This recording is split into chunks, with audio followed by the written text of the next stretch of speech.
Dune is a classic work, but I can't say it was ever one of my favorites. Not even the first volume, which is far and away the best. Dune Mhysa, the first sequel, was pretty good as well. But after that, not so much, whether by Herbert himself or by other hands, the later Dunes failed to impress me. Why do I even bother? I just don't listen to what that man has to say.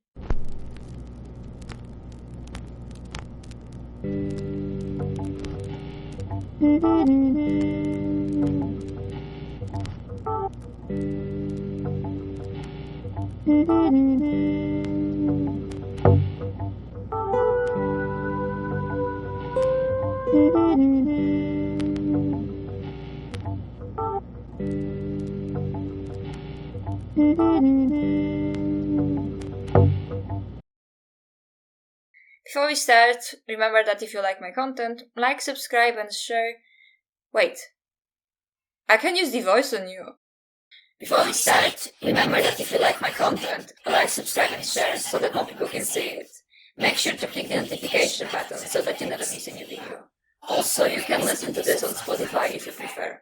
Check the link in the description. Here's a public service announcement before we proceed. This comparison and contrast between Paul and Daenerys will focus on the first two installments of Herbert's saga, Dune and Dune Mhysa, since these are the two books where Paul is the most prominent. As such, there will be spoilers for these two books, and perhaps some minor spoilers for the rest of the Dune franchise. So, proceed with caution. Let's state something plainly. Most Song of Ice and Fire fans don't like the story they're reading. They don't like the themes, the characters, the plot, magic, and fantastical elements. Essentially nothing. This manifests itself in several ways, chief of which is applying works of other creators onto George's work, and assuming that he does not merely get inspired by them, but that he openly copies from them with no input of his own. This most commonly happens with Lord of the Rings, but now that Dune is on the radar due to the new movie adaptations, it started happening with that franchise as well. At the very least, Lord of the Rings connections are warranted, since George is a known fan, but what is most often ignored is that A Song of Ice and Fire is not an homage or imitation, but a response. Tolkien can say that Aragorn became king and reigned for 100 years, and he was wise and good. But Tolkien doesn't ask the question, what was Aragorn's tax policy? The Game of Thrones creator begins. Did he maintain a standing army? What did he do in times of flood and famine? And what about these orcs? By the end of the war, Sauron is gone, but all the orcs aren't gone. They're in the mountains. Did Aragorn pursue a policy of systematic genocide and kill them? Even the little baby orcs in their little orc cradles. T.S. Eliot once said, "Immature poets imitate, mature poets steal. Bad poets deface what they take, and good poets make it into something better, or at least something different." All the things the authors create are ultimately derivative, that's true, but the measure of a good author is precisely what T.S. Eliot talks about. George does not merely get inspired by Tolkien, he challenges him. He does not copy or imitate him. He takes his ideas and transforms them, leaving his own mark on them. However, most of the people who search for connections between other franchises and George's work assume that he is what Eliot calls an immature poet, that he merely imitates what others created. This shows the fundamental lack of respect to the writer, and I would not hesitate to call it an insult. To assume that George would copy Tolkien's narrative developments one-to-one is to call him a bad writer. Remember that every time you want to say, Tolkien did it so George will too, as a justification for a new theory. And by the way, it's Daenerys that George compares to Aragorn. Dany as queen struggling with rule. So many books don't do that. There is a sense when you're writing something in high fantasy, you're in a dialogue with all the other high fantasy writers that have written. And there is always the presumption that, if you are a good man, you will be a good king. In Return of the King, Aragorn comes back and becomes king, and then he ruled wisely for 300 years. Okay, fine, it is easy to write that sentence, he ruled wisely. What does that mean, he ruled wisely? What were his tax policies? You never actually see the nitty-gritty of ruling. I guess there is an element of fantasy readers that don't want to see that. I find that fascinating. Seeing someone like Dany actually trying to deal with the vestments of being a queen and dealing with factions and guilds and the economy. They burned all the fields in Meereen. They've got nothing to import anymore. They're not getting any money. I find this stuff interesting. You see in the instance of this particular quote that, while George has a tremendous amount of respect for Tolkien, he is not afraid to challenge him and apply his own observations and thoughts in his own process. Ruling is hard. This may be my answer to Tolkien, whom as much as I admire him, I do quibble with. Lord of the Rings had a very medieval philosophy, that if the king was a good man, the land would prosper. We look at real history, and it's not that simple. Tolkien can say that Aragorn became king and reigned for 100 years, and he was wise and good. But Tolkien doesn't ask the question, what was Aragorn's tax policy? In real life kings had real-life problems to deal with. Just being a good guy was not the answer. You had to make hard decisions. Sometimes what seemed to be a good decision turned around and bit you in the ass. It was the law of unintended consequences. I've tried to get some of this in my books. My people who are trying to rule don't have an easy time of it. Just having good intentions doesn't make you a wise king. Again, reiterating that he includes what he believes Tolkien overlooked. This is also a symptom of the fact that A Song of Ice and Fire fans are incapable of examining the text as it stands. They need a point of reference to other stories when they create theories and speculations. Comparative analysis is fine, but most of the comparative analysis offered by the fandom is lazy and unoriginal. While the Tolkien connections are warranted, what isn't are the connections to Dune, of which George is explicitly not a fan in spite of acknowledging it as a classic work, which it is. And in spite of the fact that George never once compared Daenerys or any other characters of his to Paul, while he compared her to Aragorn several times. Fans do not really want to compare these two stories in good faith. It's just that, with the Villeneuve movies, there was a shiny new thing on the horizon to use in order to argue in favor of some theories and predictions. And funnily enough, they started doing it with the adaptation and not the actual source material. Which is so on brand for A Song of Ice and Fire fans. Dune and A Song of Ice and Fire are works of similar genres, and all possible similarities stem not from one being inspired by the other, because they weren't, per George, who said he is not a fan and never once compared his characters to Dune characters, but because these genres sometimes overlap and may use similar character archetypes, narrative devices or powers, but these similarities are surface level. They do not go beyond that. Yeah, both stories feature powers of clairvoyance, but the mechanics and the way it's used is different.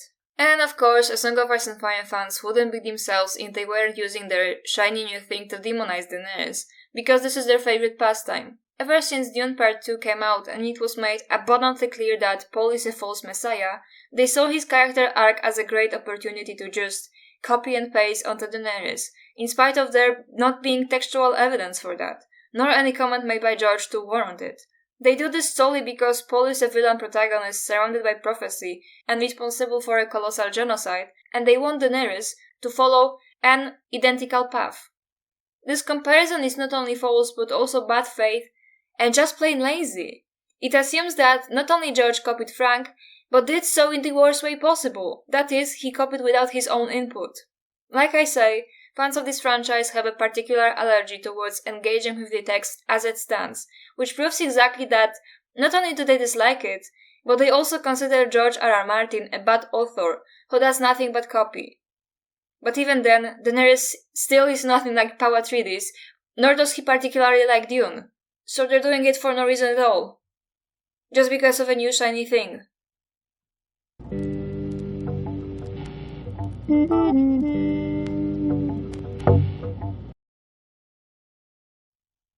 The differences between Paul and Dany are far stronger than any possible parallels they may have, and this should be clear to anyone who is able to look past the surface level similarities. But before we actually go into textual differences though, I want to point out one particular meta difference between them, one that I find especially interesting. When the original Dune came out, the point about Paul's villainy didn't quite come across. When Frank Herbert wrote Dune, he was disappointed at how people perceived Paul, Villeneuve says. In his mind, Dune was a cautionary tale, a warning against charismatic figures. He felt that Paul was perceived as a hero, when he wanted to do the opposite. So in order to correct that, he wrote Dune Messiah, a kind of epilogue that makes it very clear this story is not a victory, it's a tragedy. According to William F. Touponce, a crucial theme of Dune and its sequels is a warning about society's tendencies to give over every decision-making capacity to a charismatic leader. In 1979, Herbert said, "The bottom line of the Dune trilogy is, beware of heroes. Much better rely on your own judgment and your own mistakes." Dune Messiah was written because the author felt the need to drive the point home that Paul is not a hero or someone worth rooting for. In the sequel, we learn that Paul's holy war resulted in the deaths of 61 billion people, and that is a modest estimate. And this is very interesting when you look at the perception of Daenerys Targaryen, because, in a stark contrast to Paul, the theory of her succumbing into villainy one last second has been a constant ever since the first book came out, in spite of there being close to nothing to indicate that, while there is a lot to indicate about Paul's future villainy in the first book of the series. Else Herbert wouldn't have been disappointed by the reception and wouldn't write a separate book just to drive the point home. The perception of these two has been switched around from their original purpose. Paul is a villain assumed to be a hero, while Daenerys is a hero assumed to be a villain. George R.R. Martin never once linked Daenerys to villainy or warned his audience against her the way Herbert did. Quite the opposite. On the A Dance with Dragons cover, I put Daenerys at the top of the stairs of the Myrini's pyramid. George told me that Daenerys wants equality for everyone. She wants to be at the same level as her people, so I had her climb down to keep it consistent. This perception of Dany and Paul being switched around has of course a lot to do with their respective genders, which is a subject I spoke of in many of my videos, but the mere presence of this switching around is revealing. Dune fans did not quite grasp Paul as a villain protagonist, and the author had him name-drop Hitler to drive the point across.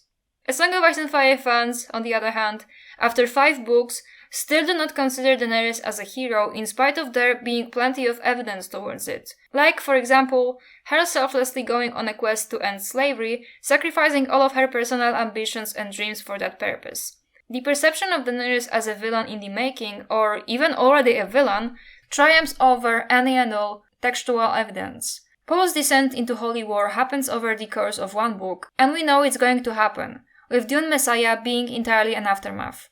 Yet in the case of Daenerys, the supposed descent into villainy is just not happening. All the possible evidence towards it requires applying double standards, expect her to follow 21st century morality without expecting the same of others, cutting quotes and scenes out of context, or projecting assumptions about what Daenerys will do in the future that have cemented themselves as canon, in spite of a lot of those being baseless, and so on. You don't need to reach pick and choose to know that Paul is a villain.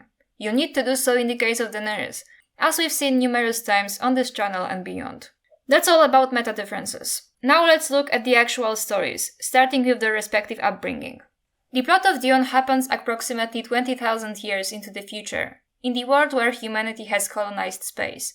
Paul Atreides was born to the Duke of the planet Caladan, Leto Atreides, and his concubine, Lady Jessica, who is a member of Bene Gesserit, an all-female religious order that is able to reach the genetic memory of all their female ancestors, if the male ancestral memories being locked from them. Their goal is to create Kwisatz Haderach, a male Bene Gesserit who would have access to the memories of both his male and female ancestors, as well as an ability to transcend space and time. They believe that a special genetic breeding program could create this person, and are on the endless quest to join certain genetic lines for that purpose. Bene Gesserit are ordered to only give birth to daughters, but Jessica gave birth to a son and taught Paul some of the magic of the Bene Gesserit. Irrespective of this, Paul lived a happy and carefree life, loved both by his parents and their people, who were all fiercely protective over him. Daenerys Targaryen was born after the Targaryen dynasty already fell. Her father, her oldest brother and his children were killed, and her mother died giving birth to her. She and her brother Viserys were almost killed as well, before they were smuggled out of their ancestral seat. Dany spent the first years of her life in the only place she truly believed to be her home, the house with the red door in Braavos. After their protector Willem Darry died, they were expelled from the house and began wandering Essos, never staying long in one place. While at first people were willing to help them, they soon lost interest in them, resulting in Dany and Viserys becoming essentially homeless, with no one to protect and educate them. In addition, Viserys quickly began emotionally, physically, and even sexually abusing Daenerys. So, upon comparison, we see that Paul grew up in comfort and privilege, was loved by Leto and Jessica and the people from the Atreides household. On the other hand, Daenerys, while technically highborn, did not lead the life of a princess by any means, was an orphan at the mercy of her brother, with no one to educate her on magic or lead her. The Atreides family is assigned by the Emperor Shaddam IV to take control of Arrakis, a desert planet where a mysterious spice called melange is being produced. This spice is extremely important because it gives people prophetic abilities necessary in interterrestrial travel. Up to this point, the planet was being controlled by House Harkonnen, who heavily oppressed the local population, the Fremen. At first glance, it would seem like the assignment to Arrakis is a reward, but it's actually not. It's a trap set by House Harkonnen and the Emperor himself to get rid of the Atreides. Paul's father Leto and his people know of this, but have no choice but to oblige and try to find a way out of their difficult situation. Leto believes that the natives of Arrakis may be used as a fighting force against the Emperor and the Harkonnens. Shortly after they arrive, the Imperial Army and the Harkonnens stage a coup. Leto is killed, but Jessica and Paul manage to escape. Due to the presence of the spies, Paul's prophetic abilities enhance, and he sees that, among other things, a terrible war will be waged in his name. Jessica and Paul seek refuge among the Fremen, who coincidentally believe in a certain prophecy themselves, that a messiah called Lisan al-Gaib will come from the outer world and lead them to paradise. While Paul gets accepted in the tribe and assimilates into it, it's clear that he merely uses the Fremen to fulfill his goals, strategically endorsing the Lisan al-Gaib mythos among the natives. Eventually, Paul successfully defeats the Emperor and the Harkonnens, avenges his father, and takes full charge of Arrakis, after which he and the Fremen go on to terrorize the galaxy in a holy war. While Paul experiences exile after 15 years of privileged life, exile is all Daenerys knows. In the first chapters, Daenerys' abusive brother Viserys sells her to Drogo, a Dothraki warlord, in exchange for an army that would help him reclaim his father's throne. However, what Daenerys herself actually wants is not glory and the throne, but the house with the red door, the only place she's known as her true home. Life in the Dothraki tribe and marriage prove very difficult for Dany, to the point that she's suicidal, and what saves her are the dreams of dragons. At 14, Daenerys becomes pregnant, and the crowns of the Doshkalin proclaim that her son will be the stallion who mounts the world, the Khal of Khals who will unite the Dothraki into a single herd and ride to the ends of earth. After a failed assassination attempt on his son, Drogo decides to conquer Westeros.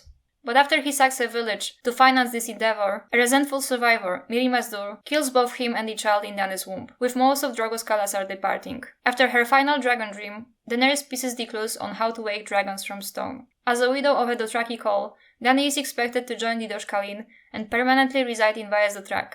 But instead, she proclaims herself as the Khaleesi of Drogo's remaining Khalasar, walks into the flames of his funeral pyre and survives, bringing 3 dragons back into the world.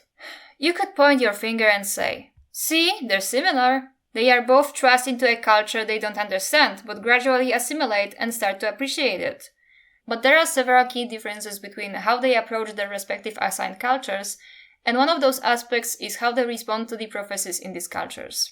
One of the reasons, perhaps even the key reason, why people search for connections between Paul and Daenerys is because Dune deconstructs the tropes of the Chosen One. Coming from the assumption that George is also all about subverting and deconstructing, they come to the conclusion that he used, or shall use, the same narrative decisions as Herbert. But George takes a different route with the prophecy entirely. For one, contrary to a popular belief, A Song of Ice and Fire at no point places doubt on the validity of prophecies. Prophecies do come true, like the one Cersei received or some of the prophecies of the Undying. It's just that the people who interpret them are not infallible, may come to the wrong conclusions, may try to apply them when they don't apply, and so on, like Melisandre and Stannis. On the other hand, the crucial thing towards understanding Dune is to realize that Lisan al-Gaib, the savior of the Fremen who will lead them to paradise, is not real. That prophecy was made up by the Bene Gesserit. They implant such myths in the populations of various planets in order to help any Bene Gesserit who may be in trouble. With the Lady Jessica and Arrakis, the Bene Gesserit system of sowing implant legends throughout the Missionara Protectiva came to its full fruition.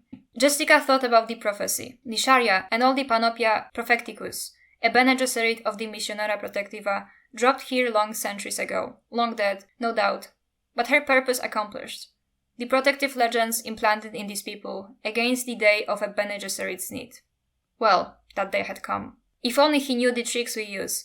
She must have been good, that Bene Gesserit of the Missionara Protectiva. These Fremen are beautifully prepared to believe in us. This connects to the fundamental theme of Dune, how singular charismatic individuals use everything at their disposal to control people, including religious fanaticism. But once again, prophecies in A Song of Ice and Fire are real. People may use them for their gain, like Stannis, but Daenerys does not do that at any point. In fact, another key difference between Paul and Daenerys is that Paul is met with reverence almost from the moment he appears on Arrakis, while Daenerys is seen as an object within Dothraki culture, both by her brother, who sees her as his bargaining chip, and her husband, who sees her as a bradmare. It is her son who is the subject of the prophecy. Finally the crone opened her eye and lifted her arms. I have seen his face and heard the thunder of his hoofs, she proclaimed in a thin, wavery voice. The thunder of his hoofs, the others chorused. As swift as the wind he rides, and behind him his calasar covers the earth, men without number, with araks shining in their hands like blades of razor grass. Fierce as a storm this prince will be. His enemies will tremble before him, and their wives will weep tears of blood and rend their flesh in grief.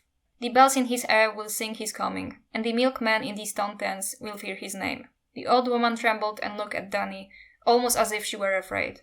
The prince is riding, and he shall be the stallion who mounts the world. The stallion who mounts the world, the onlookers cried in echo, until the night rang to the sound of their voices.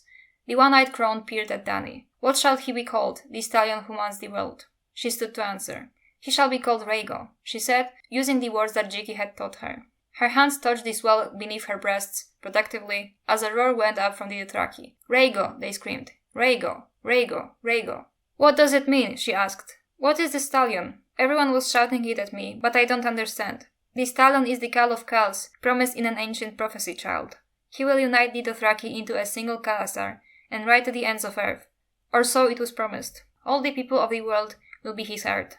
Oh, Dany said in a small voice. Her hand smoothed her robe down over the swell of her stomach. I named him Rhaego. On that first day when Mahdi rode through the streets of Arakin with his family, some of the people along the way recalled the legends and the prophecy, and they ventured to shout, Mahdi! But their shout was more a question than a statement, for as of yet they could only hope he was the one foretold as the Lisan al-Gaib, the voice from the outer world. Their attention was focused too on the mother, because they had heard she was a Bene Gesserit, and it was obvious to them that she was like the other Lisan al-Gaib. After Rhaego is killed in her womb by Miri Mazdur in Book 1, in Book 5, Daenerys is still under the assumption that the prophecy was averted, and does not consider the possibility that the stallion was her all along. We are an old people. Ancestors are important to us. Wed Histar Zolorak and make a son with him, a son whose father is the harpy, whose mother is the dragon. In him the prophecies shall be fulfilled, and your enemies will melt away like snow. He shall be the stallion who mounts the world. Dany knew how it went with prophecies. They were made of words, and words were wind. This also shows that, contrary to a popular belief, Daenerys has a healthy dose of skepticism towards the prophecies she hears, while Paul quickly becomes a slave to his own hype.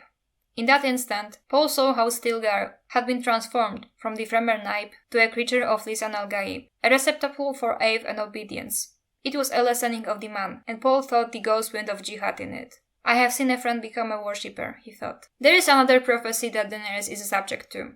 The prophecy of Azor Ahai. She fulfills it in Book 1, whereas the actual contents of the prophecy are revealed to us in Book 2, with some additional insights in Book 5. As of now, Daenerys still remains unaware of that prophecy, nor does she know she fulfilled it. Thus, she cannot misread the signs, try to will it into existence, or become a slave to it. Because it's a done deal, the very opposite of Paul, who learns of the prophecy pretty quickly, and decides to use it for his own gain. You ask me what they were shouting though. It was Mahdi. They directed the term at the young master. When they... at Paul? Yes, my lord. They've a legend here, a prophecy, that a leader will come to them, child of a Bene Gesserit, to lead them to true freedom. It follows the familiar Messiah pattern. They think Paul is this... They only hope, my lord. Power and fear, he said. The tools of statecraft. I must order new emphasis on guerrilla training for you. That film clip there, they call you Mahdi, Lisan al-Gaib. As a last resort, you might capitalize on that. Again Paul raised his voice. You think it's time I called out Stilgar and changed the leadership of the troops? Before they could respond, Paul heard his voice at them in anger. Do you think they listen al-Gaib that stupid? There was stunned silence. He's accepting the religious mantle, Jessica thought. He must not do it. Taking this into account and having established that George is not a fan of Dune, he isn't going to copy Herbert and completely deconstruct the Chosen One by flipping one last second and going, Ha! You got tricked. The prophecy was false. There are few things to indicate that. In fact, Dany's cause shows what George thinks of prophecy. That the prophecies are real, but the people who interpret them often are wrong. The crones of the Dosh Khaleen were wrong because it's not Rhaego who's the stallion, but Dany. Melisandre is wrong to proclaim Stannis Azor Ahai because it's Daenerys. Instead, Martin plays with the audience's expectations on who gets to be the chosen one, particularly if his audience would be willing to accept that it's a woman, what he calls a gendered subversion. Why is Dany a princess and not a prince? I made this choice a long time ago, but I think I wanted to play a little with gender roles and reverse things a little. And, of course, Mother of Dragons, to my mind, is much better than Father of Dragons. There is this certain connection between the woman who brings forth life, carrying a huge power of death, fire and destruction. There are very powerful metaphors in there. Most of his fans fail this challenge, and would rather believe that instead George will copy Herbert 1-1, even though he was explicitly not inspired by him, and that choice would validate the exclusion of women as the right choice all along. To me, playing with societal expectations is slightly less obvious and a bit more nuanced than Chosen One Bad, though I do like this development in Dune as well, don't get me wrong. There is a reason why this piece of literature is so important. But George's fandom is more inclined to believe that he got inspired by a story he does not particularly like, just to deny the fact that a woman is the chosen one. This proves this subversion true every single day. No one ever looked for a girl, he said. It was a prince that was promised, not a princess. Rhaegar, I thought. The smoke was on the fire that devoured Summerhall on the day of his birth, the salt from the tears shed for those who died. He shared my belief when he was young, but later he became persuaded that it was his own son who fulfilled the prophecy, for a comet had been seen above King's Landing on the night Aegon was conceived, and Rhaegar was certain the bleeding star had to be a comet. What fools we were who thought ourselves so wise. The error crept in from the translation. Dragons are neither male nor female. Barth saw the truth of that. But now one and now the other, as changeable as flame. The language misled us all for 1,000 years. Daenerys is the one, born amidst salt and smoke. The dragons prove it. This is perhaps the biggest tricky difference between Paul and Daenerys, one that requires coherent understanding of both of these stories to see past the surface level similarities. Yes, both of them are a subject of prophecy, at least in theory in the case of Paul, but here again, the actual mechanics of it are drastically different. Lisan al-Gaib is not real, yet nonetheless, Paul, having been almost immediately assumed to be the Messiah, accepts the religious mantle for his own machinations. This is in contrast to Daenerys, who is the hidden and true subject of the prophecy, but the societal prejudices and stubborn confirmation bias has people misread the signs and point to someone else. As already established, Paul uses the prophecy to subdue the Fremen to his will, and not only reclaim his stolen legacy, but also wage war of imperialist conquest that results in the deaths of billions of people. This is yet another thing that differentiates him from Daenerys. The Dothraki and the Fremen are vastly different people with vastly different purposes in the story they are in. The mindless comparisons between them are mostly drawn due to the audience's Orientalism, because the only similarity they share is that they are based on non-Western cultures. The Fremen were also brutally oppressed, and their misery was used by Paul for his own gain. On the other hand, the Dothraki are some of the primary driving forces behind slavery in Essos. And rather than to bring out the worst out of the Dothraki, like Paul does with the Fremen, Dany is actually opposed to their ways. Slaves, Dany thought. Khal Drogo would drive them downriver to one of the towns on Slaver's Bay. She wanted to cry, but she told herself that she must be strong. This is war. This is what it looks like. This is the price of the Iron Throne. I've told the Khal he ought to make for Meereen, Ser Jorah said. They would pay a better price that he would get from a slaving caravan. Illyrio writes that they had a plague last year, so the brothels are paying double for healthy young girls, and triple for boys under 10. If enough children survive the journey, the gold will buy us all the ships we need, and hire men to sail them. Behind them, the girl being raped made a heart-rending sound, a long sobbing wail that went on and on and on. Dany's hand clenched hard around the reins, and she turned the Silver's head. Make them stop, she commanded Ser Jorah. Khaleesi. The knight sounded perplexed. You heard my words, she said. Stop them. She spoke to her cast in the harsh accents of the Dothraki. Jogo, Quero, you will aid Ser Jorah. I want no rape. You will be my Khalasar, she told them. I see the faces of slaves. I free you. Take off your collars. Go if you wish, no one shall harm you. If you stay, it will be as brothers and sisters, husbands and wives. Here Dany proclaims herself Khaleesi because she has to protect the remains of Drogo's Khalasar, which has few warriors, and most of them are barely strong enough to walk. They rode by night, and by day took refuge from the sun beneath their tents. Soon enough, Dany learned the truth of Doria's words. This was no kindly country. They left a trail of dead and dying horses behind them as they went, for Pono, Jacko, and the others had seized the best of Drogo's herds, leaving to Dany the old and the scrawny, the sickly and the lame, the broken animals and the ill-tempered. It was the same with the people. They are not strong, she told herself, so I must be their strength. I must show no fear, no weakness, no doubt. However frightened my heart, When they look upon my face, they must see only Drogo's queen. She felt older than her 14 years. If ever she truly been a girl, that time was done. Thus, she cannot use them the way Paul uses the Fremen as his pawns. You heard my father speak of desert power, Paul said. There it is. The surface of this planet is ours. No storm nor creature nor condition can stop us. The topic of slavery returns to Dany's arc later on when she starts her abolitionist campaign around Essos. This is a source of another comparison between Paul and Daenerys. Both of them are proclaimed liberators. But Daenerys frees slaves because it's the right thing to do, not to gain something out of it the way Paul does. In fact, Paul's liberation of the Fremen is a necessary prerequisite of him reclaiming his stolen legacy and becoming the emperor, while for Dany, the abolitionist campaign actually stalls her wish to retake the Iron Throne.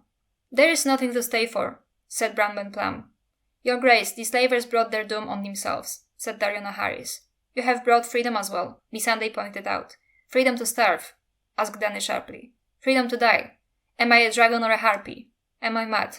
Do I have detained? A dragon, Sir Barristan said with certainty. Meereen is not Westeros, Your Grace. But how can I rule 7 kingdoms if I cannot rule a single city? He had no answer to that. Dany turned away from them, to gaze out over the city once again. My children need time to heal and learn. My dragons need time to grow and test their wings. And I need the same. I will not let the city go the ways of Astapor. I will not let the Harpy of Yunkai chain up those I freed all over again. She turned back to look at their faces. I will not march. What will you do then, Khaleesi? Asked Rokhero. Stay, she said. Rule, and be a queen. Last but not least, by the end of Dune Messiah, Paul decides to go into exile and preaches against his own religion, thus being allowed something of a redemption. But for Daenerys, that is often not a possibility. Sure, some people are aware of the optics and throw a bone at her by predicting her to commit some terrible atrocity and die in redemption, but just as often she is not given the same grace as Paul was given, and is expected to pay not only for her future unconfirmed mistakes, but also as a scapegoat for her family, feudalism and whatnot.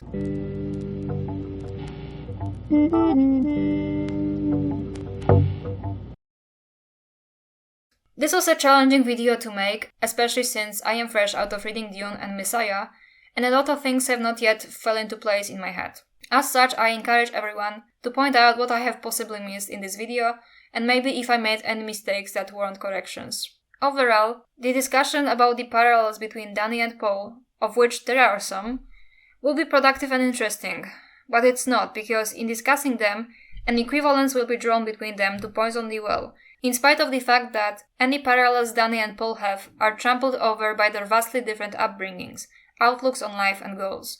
These lazy and unoriginal comparisons serve not comparative analysis, but the wish to have Daenerys' importance diminished and make her into someone she's not, all in effort to have her die as a villain.